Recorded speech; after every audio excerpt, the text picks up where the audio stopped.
विधानसभा निवडणुका तोंडावर आलेल्या असताना उद्धव ठाकरे यांनी अचानक 3 दिवसांचा दिल्ली दौरा केला।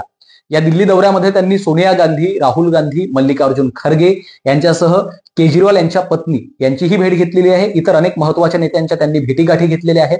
उद्धव ठाकरे अचानक दिल्लीला का गेले, 3 दिवसांच्या दिल्ली दौऱ्यामागचं नेमकं कारण काय आहे ते समजून घेण्याचा आपण प्रयत्न करणार आहोत। मुद्दा क्रमांक पहिला, उद्धव ठाकरे यांनी कुठेतरी आगामी विधानसभेला महाविकास आघाडीचा मुख्यमंत्री पदाचा चेहरा आपणच असू हे ठसवण्याचा कुठेतरी दबाव तंत्राचा वापर करण्याचा प्रयत्न या संपूर्ण दौऱ्याच्या माध्यमातून केल्याची देखील चर्चा जी आहे ती सुरू झालेली आहे।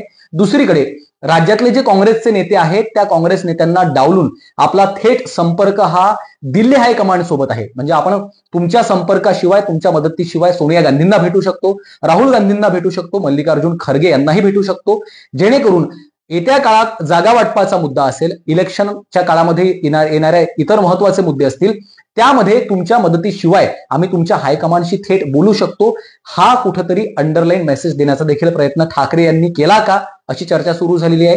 तिसरा महत्वाचा मुद्दा, संपूर्ण महाविकास आघाडीचा चेहरा मोहरा आपणच आहोत, त्यामुळे महाविकास आघाडीमधला मोठा पक्ष, मोठा भाऊ आपण आहोत, त्यामुळे येणाऱ्या काळात जागा वाटपाच्या वेळी जेव्हा चर्चा सुरू होतील जागा वाटपासंदर्भात, त्यावेळी शिवसेनेला अर्थात ठाकरेंच्या शिवसेनेला आमचा वाटा अधिक असावा आणि जास्तीत जास्त जागा आपल्या पदरात पाडून घेण्याचा देखील ठाकरेंनी कुठेतरी प्रयत्न केला का, असं देखील बोललं जातं। त्यामुळं विधानसभा निवडणुका तोंडावर आलेल्या असतानाच ठाकरे यांचा हा 3 दिवसांचा दौरा या सर्व अंगांनी महत्वाचा मानला जातो आहे। त्यामध्ये आता त्यांना कितपत यश येतं हे पुढच्या काही काळामध्ये आपल्याला समोर येणारच आहे।